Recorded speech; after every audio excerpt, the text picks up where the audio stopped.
Por cada gran motocicleta, siempre hay una que falla tan estrepitosamente que te preguntas cómo fue aprobada. Estos fracasos han existido desde los primeros días de las motocicletas, pero se hicieron más comunes en la década de 1970. Fue una época de innovación, con motores bicilíndricos en paralelo y avanzados tricilíndricos, junto con el auge de las motocicletas deportivas en Estados Unidos. Únete a nosotros mientras exploramos el mundo de las peores motocicletas jamás fabricadas, donde las ideas ambiciosas a menudo terminaban en decepción y frustración. Número 13. Kawasaki H2 Mach 4 de 1972. En los años 70, la seguridad de las motocicletas no era una prioridad. Kawasaki ya había lanzado la problemática H1 Mach 3 de 500 centímetros cúbicos, conocida por causar más lesiones que por batir récords de velocidad.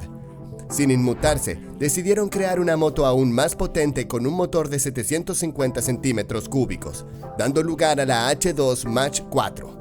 Esta motocicleta tenía un motor tricilíndrico de 2 tiempos de 748 centímetros cúbicos que producía 74 caballos de fuerza y 57.1 libras-pie de torque. El motor estaba montado en un chasis casi idéntico al de la H1, que era tan flexible que bien podría haber estado hecho de bandas elásticas.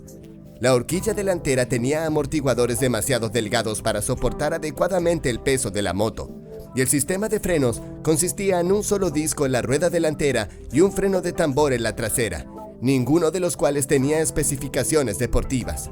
Además, la rueda trasera estaba demasiado adelantada, lo que generaba un peligroso sesgo de peso hacia atrás.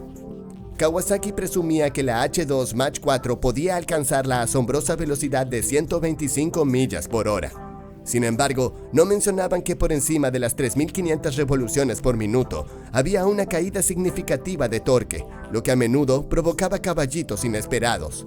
Con un peso de 420 libras, la moto era difícil de controlar, y evitar que se volcara era un desafío, lo que a menudo terminaba con el piloto deslizándose por el asfalto. Incluso los pilotos profesionales de carreras evitaban la H2 Mach 4, considerándola demasiado peligrosa para conducir. Aunque Kawasaki realizó mejoras en 1973 y 1974, el desastroso primer año en 1972 llevó a ventas bajas y la moto fue descontinuada en 1975. Número 12. Suzuki TM400 Cyclone de 1971. La Suzuki TM400 Cyclone de 1971 fue la motocicleta de carreras más importante de Suzuki, producida entre 1971 y 1975. A pesar de sus prometedoras especificaciones en papel, la moto ganó una terrible reputación por su manejo y entrega de potencia. Con un precio de $999 y una potencia declarada de 40 caballos de fuerza, la TM400 tenía una entrega de potencia errática y difícil de manejar. La entrega de potencia era como un interruptor de luz completamente encendido o apagado, con un sistema de encendido poco confiable que provocaba ráfagas de potencia impredecibles. Esto podía ocurrir en diferentes revoluciones por minuto, a veces a 3.500, otras a 5.500, o simplemente podía fallar y toser. Esta falta de previsibilidad complicaba la conducción. Se promocionó como una réplica de las exitosas motos de fábrica pilotadas por Joe Robert y Roger de Coster en Europa, pero la TM400 Cyclone pesaba 50 libras más que la moto de fábrica de de Coster. También sufría de un manejo deficiente, con un chasis que era un desastre en términos de estabilidad. Las horquillas parecían tener internos sacados de un bolígrafo, y los amortiguadores solo duraban unos 10 minutos antes de intentar expulsar al piloto. Lo mejor que se podía decir de la suspensión era que al menos sostenía la moto cuando estaba estacionaria. El chasis se flexionaba de manera alarmante bajo carga, se trababa y luego se soltaba como un resorte cuando el piloto soltaba el acelerador, lo que a menudo lanzaba al conductor fuera del camino o algo peor. Para 1975, Suzuki había logrado mejorar algunos de los peores defectos de la Cyclone, haciendo que el motor fuera más manejable y el manejo un poco mejor. Sin embargo, el daño ya estaba hecho y la TM400 Cyclone quedó firmemente establecida en la comunidad del motocross como una máquina peligrosa y aterradora. Era una de esas motocicletas poco confiables y toscas. La TM400 se destacó como una de las peores. En una era de motocicletas poco confiables y toscas, la TM400 se destacó como una de las peores. Número 11. Suzuki RE5 de 1974. Suzuki era conocida por su disposición a experimentar, y la RE5 fue una de sus creaciones más atrevidas y peculiares. El nombre RE5 significa motor rotativo modelo 5. La moto estaba equipada con un motor rotativo Wankel de alta revolución proveniente de NSU en Alemania, que parecía un ajuste perfecto para un chasis deportivo diseñado para altas velocidades. Inicialmente, la RE5 recibió elogios por su manejo y rendimiento en carretera. Sin embargo, los verdaderos problemas con la moto solo surgieron después de que expirara la garantía de 12 meses. Los motores rotativos en la década de 1970 tenían una gran desventaja: la falta de sellos de ápice de cerámica avanzados que solo se desarrollarían en los años 80. Si uno de estos sellos fallaba, incluso levemente, el motor sufría daños catastróficos. La complejidad del motor significaba que un problema menor requería reemplazar toda la unidad en lugar de una sola pieza. Esto hacía que las reparaciones fueran costosas y complicadas. Además, la novedad del motor rotativo se desvaneció rápidamente. A medida que la emoción disminuía, también lo hacía el interés en la RE5. Para 1976, apenas 48 meses después de su lanzamiento, la producción de la RE5 se detuvo. A pesar de su promesa inicial, los desafíos prácticos y el rápido declive en el interés provocaron su corta vida en el mercado. Número 10. Honda CB500T de 1975. La Honda CB500T de 1975 es una de esas motocicletas cuya producción hasta la propia Honda podría lamentar.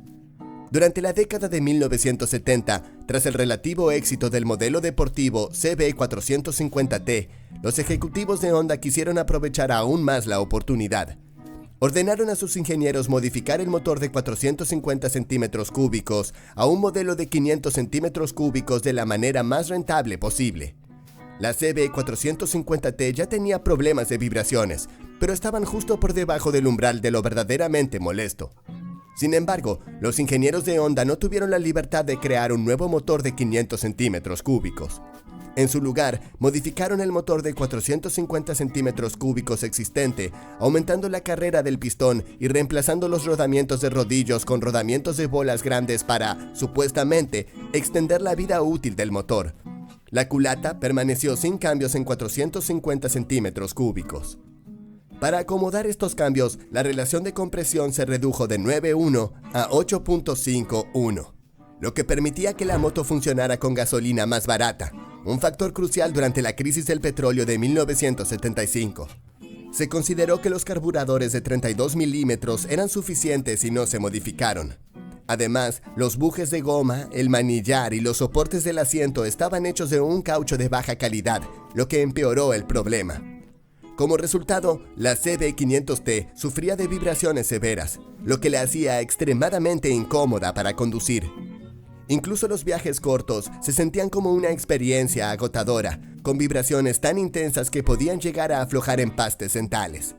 La raíz del problema fue que los ingenieros estaban limitados por las exigencias de los ejecutivos. No pudieron incorporar una solución que ya existía, un contrapeso en el cigüeñal que habría reducido las vibraciones y convertido a la CB500T en un éxito. Desafortunadamente, esta falta de libertad en el diseño llevó al fracaso de la CB500T. Número 9. Yamaha SC500 de 1973.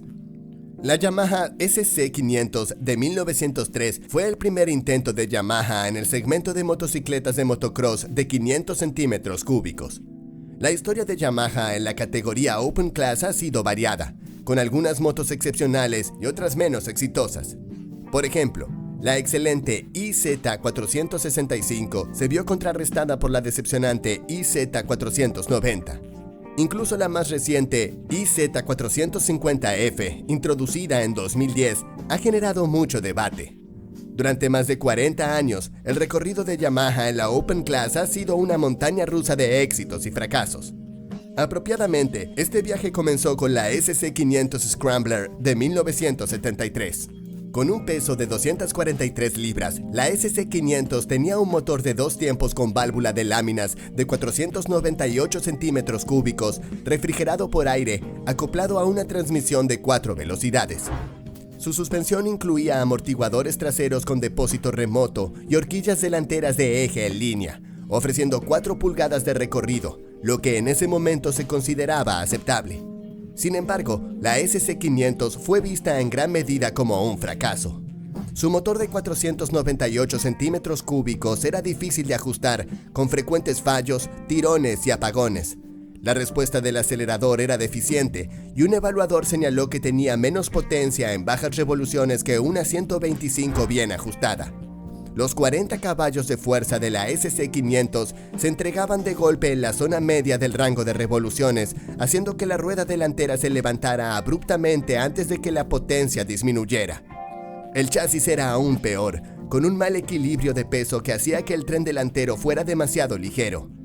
Esta falta de balance provocaba caballitos frecuentes y pérdida de control en las curvas. A altas velocidades, la moto vibraba violentamente, dificultando su manejo. La suspensión era dura, con horquillas y amortiguadores que ofrecían una conducción áspera y se desgastaban rápidamente. Una reseña de la revista Cycle lo resumió bien. Aunque Yamaha acertó en los detalles menores, falló en los aspectos clave, lo que resultó en un rendimiento inferior en comparación con las motos europeas que, aunque frágiles, se manejaban y rendían mucho mejor.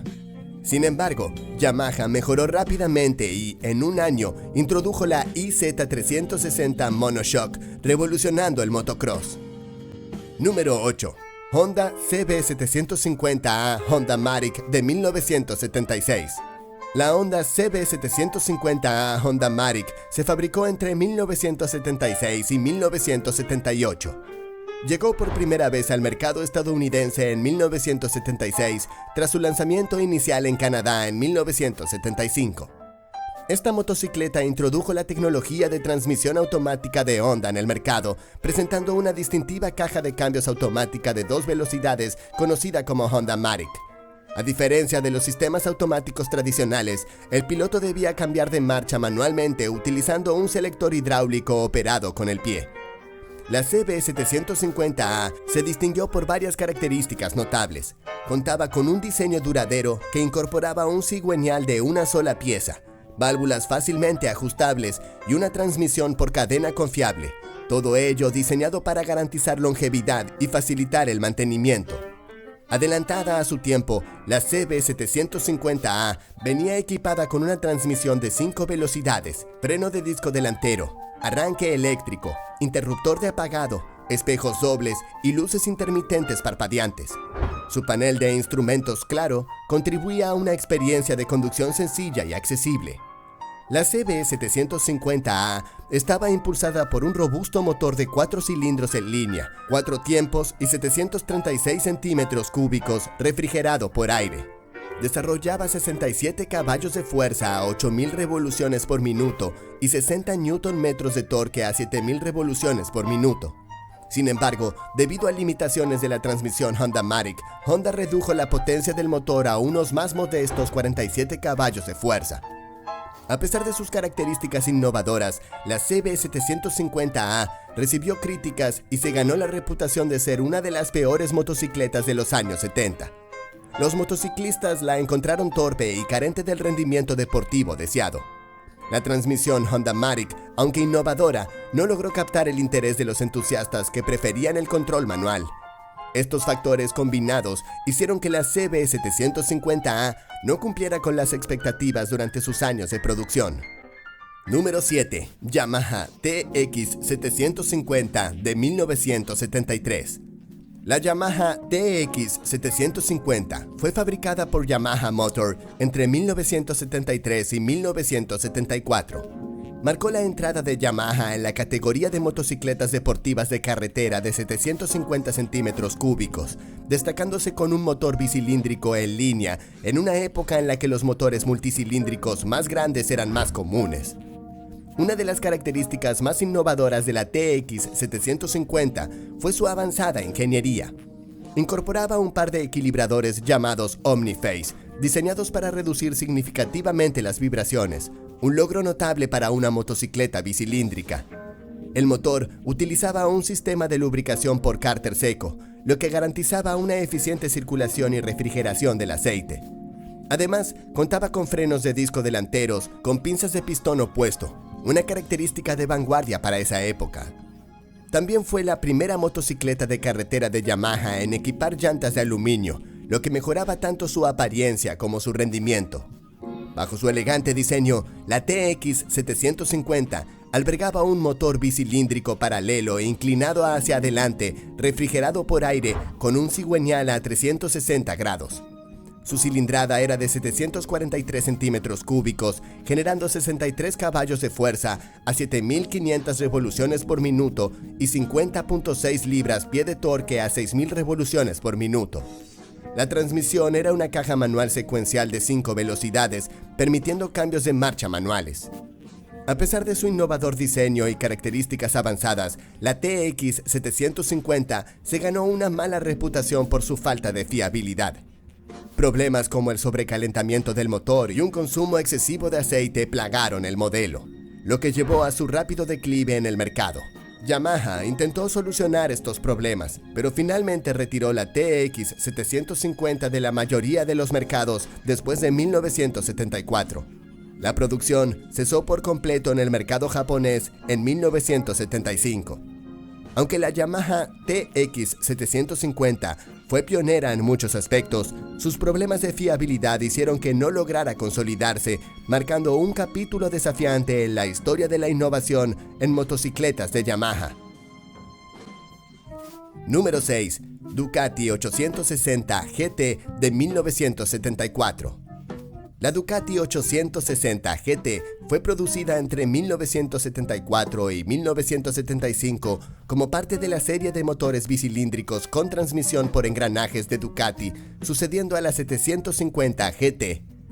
Este modelo representó un alejamiento del diseño tradicional de Ducati, con una apariencia distintiva de formas cuadradas. Diseñada por el italiano Giuseppe Montanari, introdujo elementos angulares que contrastaban con los anteriores cárteres de motor redondeados y el estilo café racer. Mientras que este cambio audaz intrigó a algunos entusiastas, también incomodó a otros que estaban acostumbrados a la estética clásica de Ducati. Una de las características más destacadas de la 860 GT fue su sistema de válvulas desmodrómico, una tecnología pionera en motocicletas en ese momento. Este sistema, que garantizaba un control preciso sobre el movimiento de las válvulas, mejoró el rendimiento del motor y posteriormente se convirtió en un sello distintivo de Ducati. La 860 GT estaba equipada con un motor en B a 90 grados de 863.9 centímetros cúbicos, con un solo árbol de levas en cabeza y refrigeración por aire, capaz de generar entre 57 y 60 caballos de fuerza. La transmisión de 5 velocidades y la transmisión final por cadena llevaban la potencia del motor a la rueda trasera. A pesar de sus avances tecnológicos, la 860 GT enfrentó grandes desafíos. Su diseño angular, influenciado por las tendencias automotrices de la época y conocido como estilo folded paper, papel doblado, dividió opiniones entre los seguidores de Ducati, quienes preferían los modelos anteriores con cárteres redondos como la 750 GT. Esta divergencia en la estética llevó a una notable disminución en las ventas, obligando a Ducati a rediseñar la 860 GT al año siguiente. En última instancia, la combinación de su estilo poco convencional y su recepción mixta entre los motociclistas contribuyó a su reputación como una de las motocicletas menos apreciadas de los años 70. A pesar de sus innovaciones tecnológicas, no logró conectar con la base de seguidores de Ducati, destacando la importancia de la continuidad estética y la preferencia del consumidor en el éxito del diseño y comercialización de motocicletas. Número 5. Moto Guzzi B7 Sport de 1971. La Moto Guzzi B7 Sport fue fabricada entre 1971 y 1974. Destacándose del modelo estándar B7 Roadster al adoptar el espíritu café racer. Presentaba manillares de tipo clip-on, lo que modificaba la posición de conducción a una postura más agresiva, mejorando el control y la agilidad al permitir a los pilotos inclinarse hacia adelante. Este ajuste en el diseño tenía como objetivo ofrecer una experiencia de conducción más deportiva en carretera. Una de sus características distintivas fue la configuración del motor montado de manera transversal. A diferencia de la disposición longitudinal típica de muchas motocicletas, la B7 Sport albergaba su motor B-Twin de 748 centímetros cúbicos colocado horizontalmente en el chasis. Este diseño permitía la inclusión de dos carburadores del orto de 30 milímetros y contaba con una relación de compresión de 9.81, lo que contribuía a su desempeño. La potencia del motor se transmitía a través de una caja de cambios de 5 velocidades y un sistema de transmisión final por eje, una característica típica de Moto Guzzi. Su motor en B de 748 centímetros cúbicos generaba alrededor de 70 caballos de fuerza cuando estaba en su mejor estado, con una entrega de torque fuerte que mejoraba su dinámica de conducción. Sin embargo, a pesar de su innovador diseño y su rendimiento enérgico, la Moto Guzzi B7 Sport recibió críticas. Era conocida entre los entusiastas por sus complejos requisitos de mantenimiento y problemas de fiabilidad.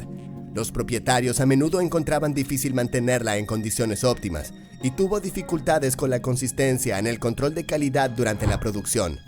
Estos factores contribuyeron a una reputación mixta para la B7 Sport, a pesar de su carisma y capacidad en carretera. Número 4.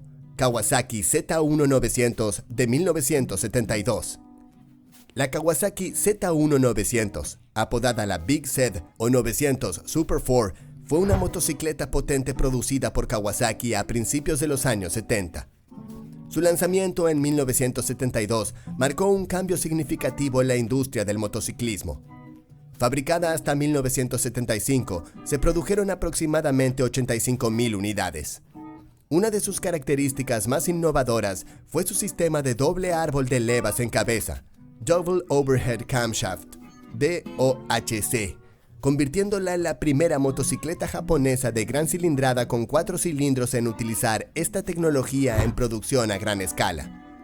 Antes de la Z1, solo la exclusiva y costosa MB Agusta 750S había implementado DOHC. En términos de diseño, la Z1 adoptó el distintivo concepto de estilo 3S de Kawasaki, que contribuyó a su apariencia única. También destacaba por su llamativo sistema de escape 4x4, 4x4 y frenos de disco, algo poco común en su época, lo que mejoró significativamente su capacidad de frenado. Otro detalle moderno fue su arranque eléctrico, una comodidad poco frecuente en muchas motocicletas de la época. Impulsada por un robusto motor de 4 cilindros en línea, refrigerado por aire, con una cilindrada de 903 centímetros cúbicos, la Z1 entregaba 82 caballos de fuerza a 8.500 revoluciones por minuto. Contaba con una transmisión de 5 velocidades, proporcionando opciones versátiles de cambio para los pilotos. A pesar de sus avances tecnológicos y su impresionante potencia, los primeros modelos de la Z1 fueron criticados por problemas de flexión en el chasis y manejo inestable, lo que afectaba la seguridad y le otorgó la reputación de ser una de las motocicletas más problemáticas de su era, especialmente en conducción agresiva o a altas velocidades. Número 3. La Verda 1000 de 1973. La Laverda 1000, producida por el fabricante italiano Laverda desde 1973 hasta 1988, fue una de las motocicletas más pesadas de su época. Contaba con un distintivo motor tricilíndrico en línea de 981 centímetros cúbicos, refrigerado por aire con doble árbol de levas en cabeza, Double Overhead Cam, DOHC, una configuración poco común en su tiempo. Este motor fue el corazón de su identidad, ofreciendo una combinación de potencia e innovación mecánica. Uno de sus modelos más icónicos fue la J, reconocida por su estilo agresivo y alto rendimiento. Entre 1976 y 1981, la J ostentó el título de la motocicleta de producción más rápida gracias a su potente motor que generaba 90 caballos de fuerza a 7.600 revoluciones por minuto. Las versiones posteriores de la Laverda 1000 incorporaron llantas de aleación fabricadas por la propia marca, lo que no solo mejoraba la estética, sino también el desempeño en carretera. A nivel estructural, la Laverda 1000 contaba con un chasis de doble cuna, duplex cradle, diseñado para ofrecer estabilidad y rigidez. Sin embargo, a pesar de su potencia y tecnología avanzada, la motocicleta tenía desventajas. Con un peso de aproximadamente 225 kilogramos, 495 libras en seco, su agilidad y maniobrabilidad se veían afectadas. Los motociclistas a menudo criticaban su conducción brusca y su sistema de suspensión deficiente que comprometía la comodidad en viajes largos. A pesar de las altas expectativas de una experiencia deportiva, muchos entusiastas sintieron que la Laverda 1000 no cumplía con el manejo y confort deseados, resaltando la diferencia entre sus especificaciones prometedoras y su desempeño en la vida real. Número 2. Triumph Trident T160 de 1975. La Triumph Trident T160, producida entre 1975 y 1976, marcó una etapa significativa para la industria británica del motociclismo. Contaba con un característico motor tricilíndrico en línea de 750 centímetros cúbicos, refrigerado por aire, lo que la diferenciaba de los modelos de 4 cilindros que dominaban el mercado en la época. Una de sus innovaciones más destacadas fue la incorporación de un arranque eléctrico, sustituyendo el tradicional arranque por pedal de sus predecesoras. El motor utilizaba tecnología de válvulas en cabeza, Overhead Valves o HV, mejorando su rendimiento. La T160 estaba equipada con frenos de disco tanto en la parte delantera como en la trasera, buscando mejorar la eficiencia de frenado en comparación con modelos más antiguos. Sin embargo, la introducción de nuevos silenciadores causó problemas de contrapresión, lo que generó una mezcla de combustible demasiado rica y afectó negativamente su rendimiento. A pesar de su cilindrada de 750 centímetros cúbicos y su potencia de aproximadamente 58 caballos de fuerza a 7.250 revoluciones por minuto, la T160 fue criticada por su fiabilidad. Frecuentemente sufría fugas de aceite y fallos eléctricos, lo que afectó su reputación en cuanto a durabilidad. Otro aspecto preocupante fue la calidad de construcción. Componentes como la unión del tacómetro y el punto de entrada del cable del embrague eran propensos a fugas, lo que combinado con el problema de contrapresión contribuyó a que la T160 no lograra cumplir con su potencial en el competitivo mercado de motocicletas de los años 70. Número 1. Maiko 490 de 1979. La Maiko 490, producida entre 1979 y 1982, representó una etapa importante para la marca alemana. Contaba con un característico motor monocilíndrico de 2 tiempos, refrigerado por aire, con una cilindrada de 490 centímetros cúbicos, lo que la diferenciaba de sus competidores. A pesar de su potente motor, producía entre 50 y 55 caballos de fuerza, por lo que la motocicleta enfrentó grandes desafíos. Los pilotos luchaban con su maniobrabilidad, especialmente en curvas y secciones cerradas, requiriendo un alto nivel de habilidad y experiencia para controlarla adecuadamente. Uno de los principales inconvenientes de la Maiko 490 fue su falta de fiabilidad. Muchos motociclistas experimentaron averías frecuentes y problemas mecánicos en el motor, lo que afectó negativamente su reputación en el mercado. Estas preocupaciones de fiabilidad provocaron constantes fallos mecánicos durante su uso. La moto también estaba equipada con una caja de cambios de 5 velocidades, lo que permitía explorar su amplia banda de potencia, pero sus dificultades en el manejo y los problemas de mantenimiento opacaban este beneficio. En comparación con otras motocicletas de su época, la Maiko 490 fue considerada inferior debido a estos problemas. En un mercado donde la fiabilidad y la facilidad de manejo eran cruciales, la Maiko 490 tuvo dificultades para ganar popularidad. A pesar de su impresionante aceleración, su carácter exigente y sus fallos mecánicos frecuentes le otorgaron la reputación de ser una motocicleta difícil de pilotar y mantener. La década de 1970 nos dejó algunas motocicletas memorables, pero también otras que no lograron cumplir con las expectativas. Desde problemas de fiabilidad hasta dificultades en el manejo, estas motos dejaron su huella en la historia. ¿Cuál de estas 13 motocicletas te sorprendió más? ¿Te atreverías a conducir una hoy en día? No olvides dar like, compartir y suscribirte para ver más contenido sobre la historia del motociclismo.